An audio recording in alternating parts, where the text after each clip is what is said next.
자, 그래서 이제 오늘은 여러분들, 불교는 무엇이고, 그리고 또 뭐더라? 지혜와 자비의 종교, 교과서로 보면은 22페이지, 23페이지, 요렇게, 요 두 페이지인데, 이제 우리가 수업이 2시간이에요. 그죠?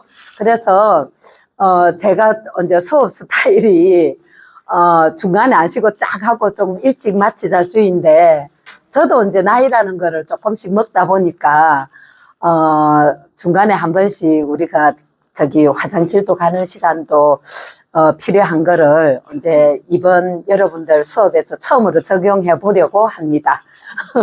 그래서 우리가 조금 일찍 시작해서 한 2분 정도, 그래서 7시 한 55분 정도 돼서 55분 정도에 우리가 잠깐 한 10분 정도 화장실 갔다 오고 하고 또 다시, 저도 항상 이제 계속 수업하자 하는 주의가 수업의 흐름도 끊어지고 다시 또 뭐 쉬었다가 하려고 하면은 연결하고 하는 데 있어서도 시간이 아깝다고 생각을 하면서 바로 하자고 했는데, 오늘 어쨌든 어떻게 될지 한번 해봅시다.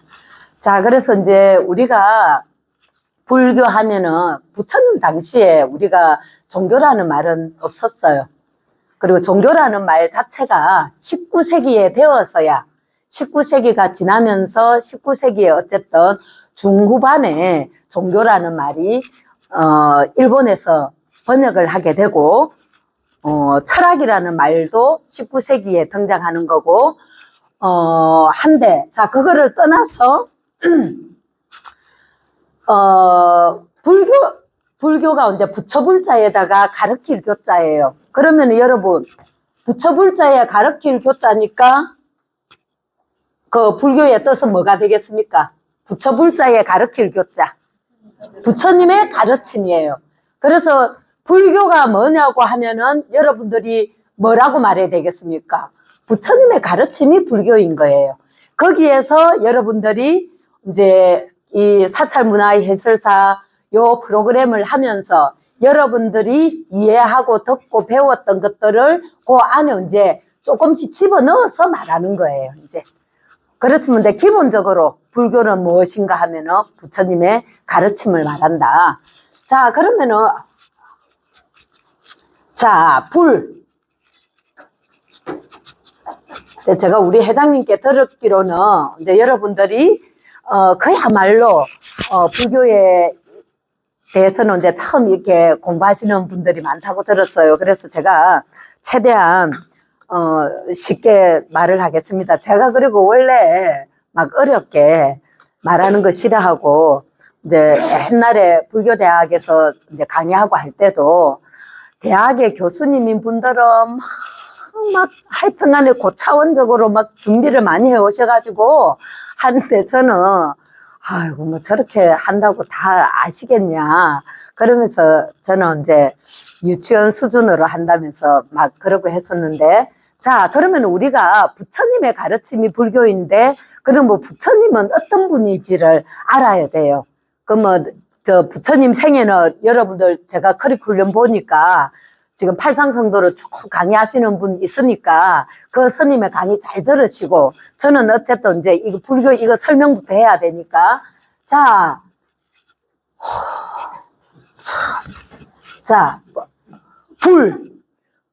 이게 이제 우리가 여러분들, 불교는 부처님은 어디에서 지금 시작된 겁니까? 불교는 인도잖아요. 그죠? 지금 현재는 물론 부처님께서 태어나신 데가 지금 현재의 나라의 구역으로 보면 어디입니까? 네팔이지만 어쨌든 인도예요. 왜? 인도에서 태어나셨지만 부처님께서 출가를 하시고 설법을 하시고 활동 무대가 어디예요? 돌아가시고 한 데가 다 인도란 말이에요. 자, 인도입니다. 그럼 자, 인도에서 불교는 참 이게 제가 명필인데 이게 전혀 명필을 안 맞춰져. 이게 인자입니까? 어디 그죠? 자, 성질은 급해가지고 이제 막 빨리 쓰니까 이거 못 따라오는 거예요, 저한테. 자, 인도에서 물론 우리가 제주도에 500 저리 어디더라? 저 영실 있는데 500난 물론 이제 이렇게 해로로 이렇게 오고, 또 김해에는 또 허황우가 김수로 왕에게 시집 올 때 인도에서 바로 또 불교를 가지고 왔다고. 이제 사실 이게 역사적인 사실인데, 우리 지금 역사 학계가, 우리 대한민국의 역사 학계가 강단사학이라고 하고 막 이렇게 해가지고, 이 교수님들이 뭐 일본의 후예인지 일본 쪽의 입장에서 우리의 한국의 역사를 지금 다 거의 지금 주도를 하고 있는 이제 대학의 유명 이제 교수님들하고 대학이 지금 그래요. 그래서 이제 우리가 그 허황으로부터, 그러면은 훨씬 이전에 불교는 김해로부터, 가야국으로부터 들어온 거예요. 근데 이제 그런 것들을 우리가 지금 교과서에서도 학생들이 공부하는 데서도 그거를 지금 안 치고 있단 말이에요. 그럼 고구려의 소수리왕 2년에 뭐 327년에 들어오고, 백제는 뭐 그래 늦게 들어오고 막 이렇게 하지. 어쨌든 우리가 공식적으로는 이제 그런 사실들이 충분히 이해가 될 수 있는 역사적인 사실이 있지만, 어쨌든 우리가 지금 공식적으로는 인도에서 어디로? 중국어로, 그 다음에 한국어로 지금, 그리고 우리 한국은 일본어로. 네, 이렇게. 자, 그러면은 부처불자에 해당되는, 이 한문에 해당되는 인도 말이 빨리어든 산스크리트든지 붓다예요. 붓다. 들어봤습니까? 우리가 논문을 쓰거나 뭘 공식적인 논문을 쓰거나 하면 우리가 부처님 하면 됩니까? 붓다 해야 된단 말이에요. 붓다. 자, 그러면은 이제 알파벳으로 쓰면은, 아이고, 이거 유로 쓰는 건데 막 참. 이게 유입니다, 유. 유가 막 이렇게 돼가지고. 영상이 모니터에 닿으면은 그리지 안 됩니까? 아, 예, 알겠습니다. 예, 자, 이게 BUDDHA가 이제 붓다인데, 요 붓다라는 뜻은 뭐냐 하면은, 여러분들이 생각하는 부처님은 어떤 분이에요? 여러분들 잘 아신다. 맞아요. 붓다라는 여 앞에 어근에 붓이라는 그 뜻이 깨달은 자, 그 다음에 깨어난 자예요. 깨어난 자, 어디에서 깨어났겠습니까? 잠에서 깨어나고, 이제 잠에서 깨어났다, 잠이 의미하는 것들은 또 뭐겠어요? 담진치, 삼독이라든지 무지라든지 막 이런 것들이 다 되겠죠. 그래서 붓다라는 그 의미는, 그 단어에서 말하는 의미는 깨달은 자 또는 잠에서 깨어난 자인 거예요. 이것이 중국에 이제 불교가 쫙 들어오니까 중국에서 번역하는 일이 얼마나 중요했겠어요. 번역을 해야지 부처님 말씀이 뭐 어떤 말씀을 하셨는지 알 거 아니에요. 외국말로 아무리 못 알아듣는 말로 그 한들 우리가 압니까 어디. 그래서 중국으로 오면서 번역이라는 역경, 조금 더 전문적인 용어로는 내가 경전을 번역한다 해가지고, 역경이라는 게 중요한 하나의, 정말 뭐 학문이면 학문이고 불교 사면 불교의 역사고, 뭐 또 인물로 보면 인물이고 그래요. 그래서 거기에도 번역하는데 역경에서 딱 하면은 여러분들 생각나는 큰 스님 계십니까? 삼장법사 딱 생각나잖아요. 삼장법사 중에서도 삼장법사 본명이 뭐예요? 서유기에 나오는, 손오공에 나오는 현장 스님이요. 여러분 누가 여기 초보라고 합니까? 아실 거 다 아시네. 현장 스님 같은 경우에 삼장법사는, 삼장문은 경장, 율장, 논장이 삼장이에요. 이 불교 경전을 구성하고 있는 경률론 삼장을 통달한 스님을 삼장법사라는 거예요. 그러니까 삼장법사는 현장 스님만 계시는 게 아니라 많은 스님들이 계시겠죠. 그 중에서 잘 알려지신 분이 서유기에 나오시는 현장 스님이시란 말이에요. 자, 그렇게 해서 이제 중국에서 어쨌든 이 붓다를 이제 소리 나는 대로는 불타. 여러분들 불타도 들어봤잖아요. 그죠? 불타. 소리 나는 글자로 하니까 불타고, 그 다음에 그 의미를 번역을 하는데 소리 나는 걸로 번역을 하는 것을 음력이라고 하고, 소리 음자를 써서, 그리고 그 단어가 내포하고 있는 의미를 의미의 입장에서 번역을 하는 것을 의역이라고 해요. 떠들자를 써서. 그래서 이제 소리 나는 대로, 붓다를 소리 나는 대로 하니까 중국 사람들, 우리하고 약간 발음 소리는 약간 다르겠죠. 그죠? 불타고, 의역을 하니까 뭡니까? 부처님 깨달은 사람이잖아. 그러니까 깨달을 각자에 사람 놈자자를 써서 각자라고 한 거예요. 자, 깨달을 각자.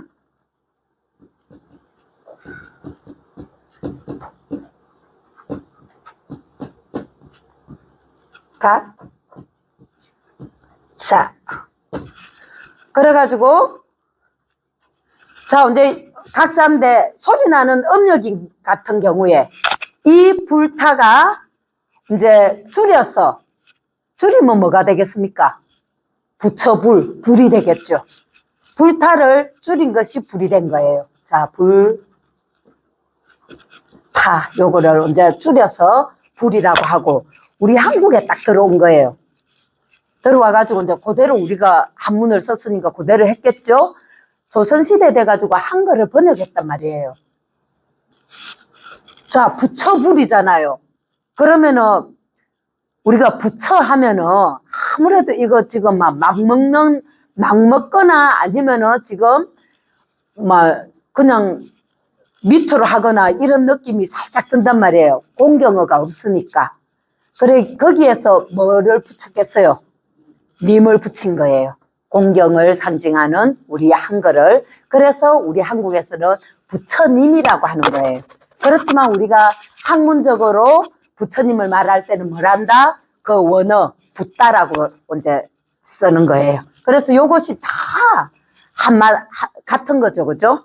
우리가 불타가 됐든지, 각자가 됐든지, 불타가 되었든지, 붓다가 되었든지, 같은 의미란 말이에요.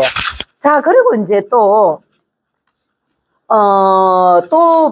부처님에 대해서 또 하나 더 말씀을 드리고 싶은 거는, 우리 이제 깨달았다고 하잖아요. 깨달은 각자. 그럼 깨달음이라는 이 말은 이제 불교가 점차로 이제 이렇게, 시대를 지나면서 깨달을, 부처불자와 깨달을 각자 쭉 오면서 깨달을 각자가 점점 이제 이렇게 부각이 되기 시작하는 거예요. 자, 그런데 이제 그렇게 되는데, 자, 깨달았다는 말은 이제 우리 대성불교 이렇게 오면서 깨달음이라는 거를 좀 더 이렇게 해가지고 하는데, 우리가 부처님 그 당시에는 무슨 말을 하냐면은 깨달음에 대응하는, 지금 우리가 현재 깨달음에 대응하는 말이 뭐냐면은 열반이라는 말을 썼단 말이에요. 열반이라는 말 들어봤죠? 그러니까 그 부처님 그 당시에는 열반을 이제 성취하는 것이 이제 우리가 말하는 깨달음인 거예요. 열반이 깨달음이고 한 거죠. 그러면은 열반이라는 말은 또 이제 인도 말로 뭐라고 하냐면은 빨리어와 산스크리트 두 개가 있어요. 우리 불교하고 관계된 인도어는. 인도어는 지금 올해는 모르겠는데 몇 년 전만 하더라도 인도는 공용어가 16개 언어예요. 그 중에 영어도 들어가 있고 한데, 그 많은 이제 인도의 공용어들 중에서 빨리어 산스크리트라는 이제 인도어가 있어요. 빨리어하고 산스크리트하고. 자, 근데 이제 우리 중국으로 이렇게 넘어오면서, 들어온 경전들은 요 빨리어가 아니라 산스크리트로 된 거를 요 버머라고도 말을 해요. 요렇게 기록된 게 중국으로 들어와가지고 번역이 되고, 이제 빨리어로, 된, 경전하고 율장하고 논장은 이제 남방불교 쪽으로. 남방불교라고 하면은 인도가 이제 이렇게 있으면은 여기 중국도 있고 막 이렇게 있잖아요. 이제 저기 뭐고 동북아시아하고 뭐 또 그리고 또 미얀마 같은 경우에도 인도하고 또 국경이고 막 그렇게 되죠, 그죠? 그런데 미얀마, 캄보디아, 뭐 라오스, 그다음에 뭐 말레이시아 이런 데가 다 스리랑카 이런 데를 다 남방불교 국가라고 해요. 근데 우리가 미얀마가 인도의 남쪽에 있는 게 아니잖아요. 그럼에도 불구하고 왜 남방불교라고 하냐면은 인도의 눈물이라고 하는, 제가 눈물을 너무 크게 그렸네요. 조그만한데 요게 이제 스리랑카란 말이에요. 그래서 불교가 제일 먼저 세계화가 지금 이쪽으로 스리랑카로 일본지로 지금 전파가 됐단 말이에요. 이쪽 불교가 미얀마라든지 캄보디아라든지 이런 데로 지금 고불교가 간 거예요. 그렇게 해서 남방불교라고 하는 거예요. 자, 그러면 이제 거기는 남방불교고, 어쨌든 우리는 이제, 우리 중국으로 온 거는 지금 산스크리트로 된, 경전 문헌들이란 말이에요. 자, 그러면 이제 열반을 가지고, 붓다 용어는 딱 좋아. 산스크리트도 붓다고, 빨리어도 붓다니까 딱 좋은데, 이제 열반 같은 경우에는 약간의 차이가 있는 거예요. 열반은 이제, 빨리어로는 니빠나라고 하고, 그리고 산스크리트로는 니르바나라고 하는 거 들어보셨죠? 그죠? 자, 그러면은 빨리어로 니빠나가 되었든지 산스크리트로 니르바나가 되었든지 이 뜻은 뭐냐면은 후 불어서 불을 껐다는 거예요. 그러니까 이 열반을 성취한 붓다는 뭡니까? 불이 꺼진 사람인 거예요. 불이 활활 타오르는 게 아니라, 그럼 여기서의 이 불은 뭐겠어요? 활활 타오르는 이 불은 탐진치인 거예요. 탐진치를 가지고 부처님은 삼독이라고 했는데, 아마 여러분들이 언제 또 다른 시간에 이런 것들은 다 하지 싶은데, 어쨌든 이 탐진치를 부처님은 불로 표현했어요. 여러분 생각을 해보세요. 여러분들 자신들도, 저는 참 부처님은 불교를 공부하면 할수록 부처님은 참 정말 깨달으신 분이고, 비행기를 처음에 국제선을 탔을 때도 어쩌면 부처님은 이렇게 그 시대에 그야말로 깨닫지 않고서야 어떻게 이렇게 태호공을 유의법이 아닌 무의법에다가 이 허공을 두고 이게 열반과 같이 했는지. 그리고 우리 인간으로서 가장 신에 가깝다고 추앙을 하는 아인슈타인 같은 경우에 사람들은 나에게 과학의 아버지라고 하지만 진정한 과학의 아버지는 서가모니시라고. 여러분도 그거 들어봤습니까? 안 들어보셨죠? 그렇게 이게 편지로 남아 있습니다. 이 편지가 경매에 붙여졌는데, 독일인 철학자에게, 후배 철학자에게 마지막 이 남긴 그 글인데, A4 용지에 한 장 반가량의 이제 그 편지글인데, 그 안에 있는 거예요. 사람들은 과학의 아버지, 나를 과학의 아버지라고 하지만은 제가 지금 외우고 있는 거는, 기억하고 있는 거는, 진정한 과학의 아버지는 석가모니시다. 우주를 본 분은 그분이시다. 근데 제가 그 아인슈타인이 얼마나 대단한 분입니까? 지금 신에 가장 가까운 사람이라고 할 정도로 이제 그런 분이 부처님께 완전히 그렇게 매료가 돼서 1923년인가 4년인가 일본에서 처음으로 최초의 노벨상이 탄생이 됐는데, 그 노벨상을 받은 분이 물리학상으로 노벨상이 나온 거예요. 일본은 지금 노벨 물리학상이 지금 두 분이 배출이 되셨는데, 선정이 되셨는데, 이제 초청 강연을 갔다가 유대기인가 그래요. 이제 여러분들 언제 뭐 인터넷 쳐보면은 네이버 박사님 다 가르쳐 주잖아요. 제가 이렇게 말하면은. 그래가지고 그분이 이제 초청을 하셔가지고 다 강연을 하고 이제 사석에서 이제 이 유대기 교수님이 불자셨던 거예요. 그래서 선생님 2600년 전에 서가모니라고 불리는 불교의 교주로 이렇게 교주라고 하시는 서가모니라는 분이 계셨는데, 이분이 깨달음이라는 것을 얻으시고 어떤 것을 가르쳤냐면은, 이것이 있으면 저것이 있고 저것이 없으면 이것도 없고, 이제 이런 설법을 이거를 중심으로 해갖고 가르쳤다는 그 말을 듣는데, 이 아인슈타인이 해머 같은 큰 망치로 당신의 뒤통수를 두드려 맞은 것 같았다는 거예요. 본인의 상대성 이론이라든지 뭐 양자학이라든지 여러 가지들이 2600년 전에 서가모니라는 분이 가르쳤던 그 설법을 과학적으로 나는 증명한 것밖에 안 되는 거예요. 본인이 그 말을 딱 듣는 순간. 그리고 뭐 매우 똑똑하시니까 그게 되지.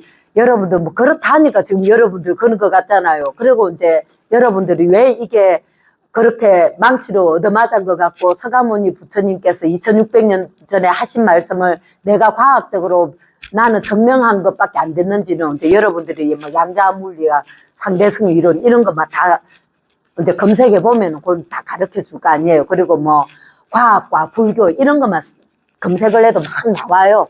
아인슈타인과 불교 막 이런 거 치면은. 그렇게 해가지고 이분이, 그리고는 이제 이 유대기 교수님이 단주를 하나 딱 줬단 말이에요. 그래서 평생 그 단주를 손목에서 벗지 않고 그렇게 이제 계셨고, 그리고 이제 유대기 교수로부터 화엄경을 비롯해서 많은 불교 경전을 아인슈타인이 공부를 이제 하셨다고 그래요. 자, 근데 그 말을 왜 했을까요? 제가 뭐 말한다고 옆길로 열반 말한다고 그랬죠. 자, 그래서 이제 이 부처님께서는 탐진치를 이제 독이라고, 아라한가를 정득하지 못하고 아라한가가 되었든지 깨달음이 되었든지 부처가 되었든지 열반이 되었든지 이런 거를 성취를 하지 못하는 것이 중생들이 탐욕과 분노와 어리석음 때문에 이렇게 이 길로 못 오는데, 이 탐진치를 독이라 했단 말이에요. 왜 독이라고 했을까요? 독의 속성이 전염이 되잖아요. 독사한테 꽉 물리면 그 독이 고기만 있습니까? 쫙 퍼지잖아요. 빨리 그거를 독을 제거하지 않으면 죽음에 이른단 말이에요. 분노도 마찬가지인 거예요. 여러분들 이제 요즘에 지금 탐욕의 결과가, 어리석음의 결과가 어떻게 지금 최고의 권력자들이 떨어질 줄 모르고 그랬던 막 지금 요새 우리 뭐 뉴스 오늘도 오랜만에 제가 그 유튜브 한번 본다고 봤더니 요새 뭐 완전히 뭐 거의 제로라는 분도 뭐 구속 뭐 이렇게 조사를 받고 막 이러더라고요. 그래서 스톱이 안 되고 점점 이게 막 불어나는 거예요. 그리고 여러분 분노도 마찬가지잖아요. 사건 사고 일어나는 거 이거를 접어두고도 저도 마찬가지고 여러분들 자신도 조금 고가운 게 딱 있다면 그게 그대로 놔두면 점점 줄어든단 말이에요. 여러분들 한번 딱 보세요. 정말 그거 볼 줄 모르면 펑 터지고 나서 어머 하지만은 펑 터지기 전에 우리 불교는 보라는 거잖아요. 이게 불어나는 거를. 그래서 불길과 같이 막 타오른단 말이에요. 근데 이 타오르는 거 어리석음도. 근데 어리석음을 보는 게 우리가 제일 못하죠. 어렵죠. 그래서 이제 이 탐진치 중에서도 어리석음 때문에 어떤 환경이 딱 마주치면은 탐욕이 일어나고, 그 세계 중에서도. 근데 어리석음이 없으면은 탐욕이 점점 커지겠습니까? 그나마 덜 어리석은 사람은 탐욕을 하고 진정을 시키잖아요. 아, 내가 이래 했다가 욕심냈다가 큰 코 다치지. 근데 이제 그거 모르는 사람은 계속 이제 그 탐욕이 불어나고, 자, 분노는 탐욕이 좌절이 되니까 내 탐욕이 이루어지면은 썩날 일이 없죠. 네, 뭐 좋지. 근데 내 탐욕이 자의에 의해서든 타의에 의해서든 좌절이 되고 포기가 될 때 그때 우리 분노가 일어난단 말이에요. 그러면 이 분노 이것도 내가 지금 분노가 일어난다는 걸 내가 만약에 놓쳐버리면 어떻게 됩니까? 우리 거사님들은 와이프한테 가정폭력이 왜 일어나겠어요? 자기의 분노를 나보다 약한 와이프한테 그리고 애들한테 그리고 가정에서 그게 또 그것도 안 되면은 바깥으로 또 나가죠. 바깥으로 나가가지고 아무 상관없는 사람들을 죽이고 폭행하고 근데 이건 또 바깥으로 나가면 그렇게 돼. 근데 그 분노가 자기 안으로 들어가면 또 어때요? 자기 자신을 학대를 하고 자해를 하고 자살을 하게 되잖아요. 그래서 이제 부처님께서 탐진치를 독이라고 한 거예요. 이거를 얼른 끄지 않으면 독이라고 하고 그 다음에 경전에서는 불이라고 한 거예요. 그래서 오비구들한테도 불타고 있다고, 세상이 불타고 있다고. 왜? 세상 속에 있는 사람들이, 존재들이 다 탐진치에 막 이렇게 돼 있으니까. 그리고 지금은 우리가 부처님의 말씀도 있고 이렇지만은 여러분들 2600년 전을 생각해 보라고. 2600년 전은. 그래서 이제 니바나가 되었든지 니르바나가 되었든지 그 뜻은 후 불어서 꺼졌다는 거예요. 완전히 꺼진 상태를 말하는 거예요. 탐진치가 완전히 소멸되어 없는. 이것 때문에 우리가 고통스러운데 그 고통이 완전히 해결이 됐다는 거예요. 자, 그러면은 각자가 뭡니까? 열반을 성취한 부처님은 그 탐진치의 불길이 꺼졌단 말입니다. 시원해진 상태인 거예요. 우리가 왜 사람을 볼 때 막 아싸라고 우리 경상도 사투리로 뭐 아싸라고 막 아주 그런 사람은 우리가 쿨하다 하잖아요. 진정한 쿨한 사람 누구다? 이 여름에 부처님이시다. 완전히 그 불꽃이 다 꺼졌으니까. 그래요. 이제 진정하게 쿨한 분이 이제 부처님인 거예요. 뭐 성격 좋아가지고 뭐 쿨하다. 이게 이제 불교적인 입장에서는 좋아하시는 말씀이십니다. 그죠? 우리가 이제 어쨌든 탐진치가 끊어지지 않는 이상은 진정한 이제 쿨하다고는 우리가 할 수가 없는 거죠. 자, 그래서 이제 여러분들 부처님 불이라는 게, 붓다라는 게 이러한 의미를 가지고 있는 거예요. 그래서 이제 이 부처님이 어떠한 생애를 살았는지는 여러분들이 이제 공부를 머지않아서 다음 시간에 공부하시네요. 저 다음 주 제 수업하고 나면은 이제 부처님의 생에 들어가니까 야, 이 쿨하신 이 부처님은 어떤 생을 사셨는지 여러분들이 잘 보시고. 자, 그러면 가르침, 붓다의 가르침. 자, 이런 부처님은 어떤 말씀을 하셨을까요? 45년을 부처님께서 맨발로 인도를 다니시면서 설법을 하셨단 말이에요. 어떤 가르침을 부처님께서는 설하셨을까요? 고진멸도. 자, 고진멸도를 다 불교 용어로는 뭐라고 말합니까? 그렇죠, 사성제. 또 정답이에요. 또 팔정도. 이제 팔정도, 사성제, 팔정도 이렇게 되죠, 그죠? 왜냐하면 네 번째 도성제가 이꼴 팔정도란 말이에요. 또 12연기. 여러분들 뭐 지금 신입생 12연기. 자, 여러분들 지금 제가 말하려고 했던 지금 정답을 그대로 두 개를 말씀을 다 해주셨어요. 자, 12연기와 사성제. 물론 이제 12연기도 지금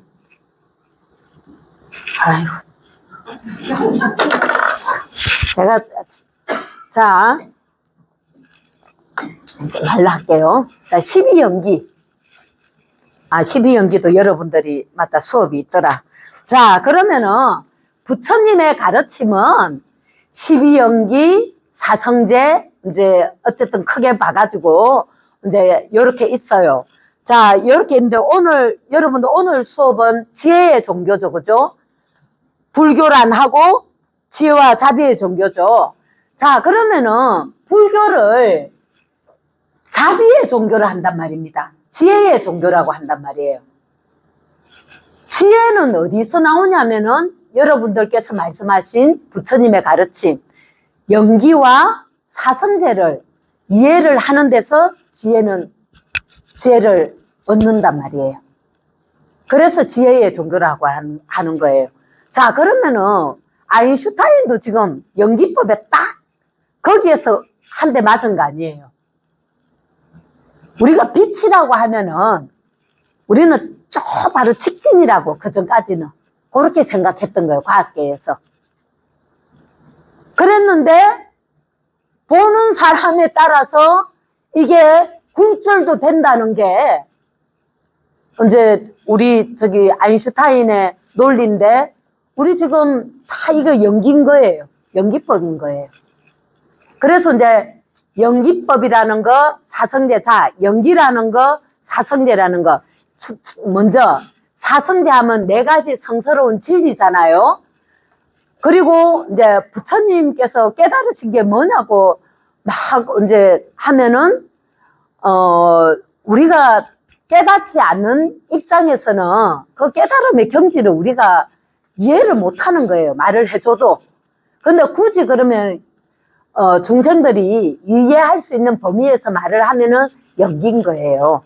그러면은 사성제, 고진멸도라는 거하고 연기라는 거 이것이 있으면 저것이 있고 저것이 사라지면 이것도 사라지고 이 이치가 부처님께서 서가모니 부처님께서 이거를 아셨을 때 깨달았기 때문에 사성제, 고진멸도라는 것과 이런 진리와 연기법이라는 게 있겠어요. 부처님께서 안 깨달으셨을 때도 부처님께서 태어나셨을 때도 태어나시기 이전에도 이 연기법과 사성제는 있었겠죠. 있은 거예요. 부처님께서 아무도 모르고 있었던 거를 부처님께서 제일 먼저 발견을 하신 거예요. 아신 거예요. 그래서 위대한 발견이라고 하는 거예요. 우리 똑같이 출가하지만 부처님의 출가를 위대한 출가라고 한단 말이에요. 부처님은 서가모니 이제 시달타 태자는 그 당시에 왕위를 이어받을 태자였잖아요. 그러면 세속에 사는 사람으로서는 모든 것을 가진 사람인 거예요. 많은 대부분의 인간들이 그것을 추구하는 거잖아요. 지금 현재도 대통령이 되고자 하고 대통령이 못 되더라도 그 밑에 어쨌든 모든 거를 재물이 되었던 권력이 되었던 세속 사람들이 그거를 원하는 거란 말입니다. 근데 시달타는 그거를 과감하게 그거를 버린 거예요. 누구를 위해서? 자기 자신만을 위해서입니까? 아니에요. 그 야규강식에 여러분들은 이제 거기에서 보겠지만은 공부와 일대기에서 보겠지만은 야규강식에 이 동물들만 이 동물들한테만 야규강식이 존재하는 게 아니라 우리 인간 사회에도 똑같이 야규강식이라는 거를 이제 저기 시달타 태자가 그걸 알고 너무나도 막 충격을 받죠. 그래서 나무 아래 명상에 호흡 관찰을 그 당시에 호흡 명상을 하신 거예요. 그랬는데 막 아주 대단한 경지까지 그 어린 나이에 앉았는데 대단한 경지까지 올라가 버리셨죠. 그리고 이제 성인이 되니까 이제 성문 밖에를 나가보고 싶고 한데 이제 성문 다른 데를 관심을 못 가지도록 하기 위해서 저 계절에 맞는 그 궁전이 2개가 더 있었다고 그래요. 그러니까 도합 3개잖아요. 있었다고 할 만큼 아주 이제 아쉬운 것 없이 그랬는데 성문 밖으로 나가보니까, 늙었다는 거를 처음 본 거예요. 늙은이를 처음 본 거예요. 왜냐면은 이제 처음에 태어났을 때 그 아시타 스님이 그 당시에는 관상을 보는 것이 관섭이었는데 마가다국에 있었던 아시타 스님의 관상을 보려고 하면은 아기가 가지는 순간부터 예약을 해야 되는 거예요. 그래도 예약이 될까 말까 할 정도로 대단하신 이제 그 관상가였는데 시달타 태자의 관상을 본 관상가들이 막 이렇다 하니까 아시타 스님은 직접 가필라국으로 온 거예요. 마가다국에서 그 태자의 관상을 보기 위해서. 그렇게 했던 말이 뭡니까? 세속에서 있으면은 전륜성왕이 될 것이고 아주 완벽한 황임금이 될 것이고 출가를 하면은 부처를 이룰 것이라고 한 거예요. 그러니까 세속의 아버지 입장에서 출가하는 거 싫잖아요. 우리 스님들도 출가했으면 하는 자식들은 출가에 관심이 없고 출가를 좀 안 했으면 하는 이제 자식들은 출가를 하려고 하니까 부처님처럼 담을 뛰어넘지는 요새 뭐 담벼락이 그렇지는 않으니까 그래서 이제 부모님들 몰래 집을 이제 나오고 이제 그렇게 하는데 슈토다나 왕도 태자가 20년 만에 얻었단 말이에요. 결혼해갖고 딸도 아들도 못 가지다가 그래 지금 태어났으니까 얼마나 대단한 태자인데 당연히 전륜성왕이 되면 좋지. 부처고 뭐고 간에 불자 아닌데 뭐 큰 스님 되고 그거 부모님들한테 말하면은 큰 스님 되든지 말고 그게 내하고 뭔 상관이냐고 하죠. 그렇듯이 이제 전륜성왕이 왕이 되기를 원했기 때문에 그래도 이제 찝찝하잖아. 출가하면은 부처가 되고 출가라는 말이 이미 나왔으니까. 그래서 이제 최대한 만족을 하기 위해서 세속에서 누릴 수 있는 모든 쾌락은 보장받은 삶이었던 거예요. 시달타 태자가. 성근이 없으면은 그 쾌락에 파묻히지. 어떻게 당신한테 앞에 와 있는 그 괴로움도 아닌데 너무 괴로움을 가지고 그렇게 가슴을 아파가지고 농경제를 가면서 여러분 그거는 이제 여러분들 또 부처님 생애할 때 그때 잘 들으세요. 농경제 갈 때 뭔 일이 있었는지. 오죽하면 그 어린 10세 미만의 소년이 니그로다 나무 아래서 다 명상에 잠겼겠어요. 그래서 이제 어쨌든 많은 그런 화로운 생활을 이렇게 하고 이렇게 했지만 이제 29세가 되었을 때 성밖에를 한번 나가보고 싶은 거예요. 그러니까 이제 성밖을 나가려고 하니까 그 거리를 얼마나 단장을 했겠어요. 그 왕명에 의해서.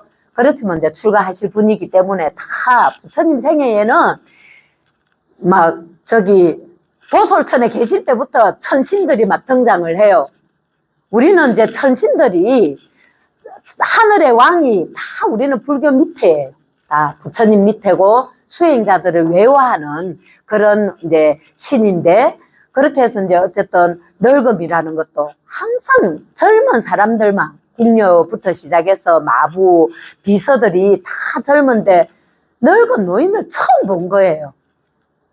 도대체 저거는 인간이냐 귀신이냐 그래 이제 노인이라거든 늙은 사람이라거든요. 그러니까 아바마마도 어마마마도 다 늙으면 저렇게 되냐니까 어느 누구도 피할 수 없는 거라고 늙음이란 것은. 여러분들 저는 드라마를 어쩌다가 보거나 텔레비전이 있는 곳을 가면은 제가 리모컨의 진심이에요. 딱 가면은 이제 리모컨을 왜냐면은 출가해가지고 은사스님이 주지스님도 아니고 해가지고 텔레비전이 없는 데서 있다가 보니까 텔레비전이 있는 데를 가면은 큰 화면으로 요즘에는 또 텔레비전도 얼마나 커요, 그죠? 그래서 참 리모컨에 제가 진심이어가지고 막 눌러보는 거예요. 그러면은 눌러보다가 옛날에 진짜 황신혜 이런 사람들 얼마나 미인이었어요. 진짜. 그랬는데 막 얼굴 보면은, 야, 진짜, 그대로 얼굴을 좀 놔뒀으면은 저렇게 됐을까. 물론 이제 실물 보면 또 뭐 주름살도 없고 하겠지만, 야, 뭐 너무 뭐 진짜 다림질로 다린 것도 아니고, 야, 어떻게 저렇게. 그래서 진짜 그 옛날에는 그렇게 컴퓨터 미인이라고 했는데 특정인의 이런 거 말하면 안 되는데 저렇게 찍고 있는데 황신혜가 알면 얼마나 저를 원망하겠어요. 그렇죠. 워낙 팬이었으니까. 저도 이쁜 연예인들 좋잖아요. 저도. 그래서 이제 연예인들 보면은 정말 늙음이란 괴로움이 저만큼 심각하다 이 말이에요. 얼마나 젊고 싶고 늙음을 받아들이고 싶지 않으면, 왜냐하면 배우들이 어찌 얼굴 표정으로 연기를 하고 하잖아요. 다 잡아 당겨 놓으면은 표정이 어디서, 그러니까 울어도 웃어도 그냥 막 이게 움직임이 없으니까 좀 우는 건지 웃는 건지 웃기잖아요. 저는 그래서 한 번씩 보면은 아이고 정말 그래서 저는 연예인들을 보면서, 그리고 그 이쁜 얼굴 그 욕심내가지고 한 군데 고치니 이거 고치고 저거 고치고 다 그 구색 맞게 다 고쳐야 될 거 아니에요. 그래서 제가 이제 연예인들을 보면은 늙음의 괴로움이 얼마나 이게 이제 그런 생로병사 괴로움의 기본 4가지 괴로움이 생로병사 아닙니까? 늙음. 그리고 이제 병나는 괴로움.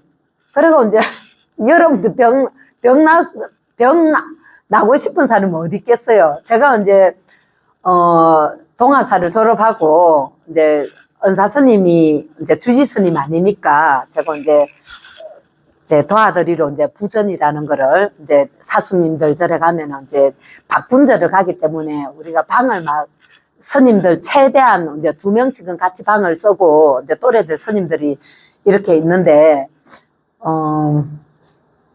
저도 요새 나이를 먹어가지고 이렇게 말하다가 잊어버려요. 생각났어요. 그래가지고 이제 저 선배 스님인데 이렇게 빨리빨리 생각나면 좋은데 막 제가 산초보를 살살 빠져도 끝까지 생각 안 나면 곤란할 때가 있어요. 그래서 그런 게 이런 거 다 늙음의 현상들이잖아요. 그래서 이제 우리 선배 스님이 제가 기억나는 스님인데 정말 이 스님은 아프기 위해서 노력을, 근데 그 생로병사 말한 그게 20대 말 30대 초반에 다 젊잖아요. 물론 이제 그 나이에 아픈 친구들도 있죠. 그렇지만 보편적으로. 그래서 이 스님은 신체적인 괴로움을 위해서 본인이 괴로움을 막 자처를 하는 거예요. 가령 들어서 막 점점 어두워지는데 불을 켜지 않고 책을 본다든지 뭐 하여튼 지금 생각해보면 내가 근데 너무 어이없었던 적이 뭐냐면 감기가 걸렸는데 약을 사 먹더라고. 왜 감기 걸리지 왜 약 사 먹냐고.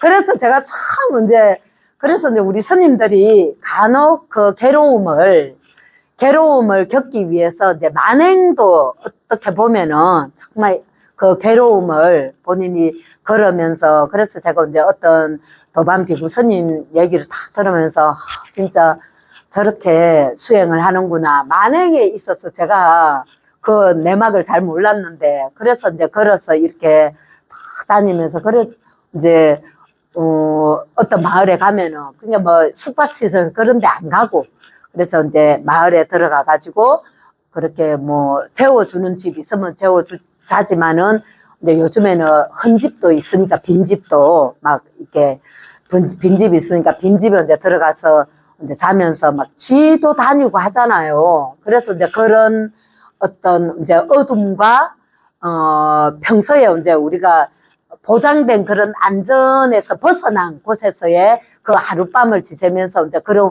공포와 불안과 이런 것들을 이제 직접 이렇게 이제 겪어보고, 그리고 이제 뭐 이제 그러다가 또 비가 오면은 막 하여튼 이제 제가 그런 말을 이제 이 스님이 이제 요즘 세상에도 이제 이렇게 만행을 이렇게 하는 스님이 있더라고요. 그래서 이제 요즘에 우리 스님들이 참 편하잖아요. 어떻게 보면은 요즘 다 교통이라든지 이런 게 그렇고 그래서 이제 옛날에 그 선배 스님의 우리 비구니 스님의 그 고행은 제가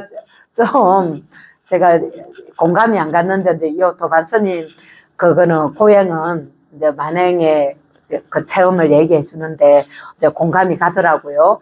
그렇게 해서 이제 이제 병고도 마찬가지고 그리고 이제 병이라는 것이 나으면 되는데 이제 병이 깊어지면은 이게 죽음으로 연결이 되잖아요.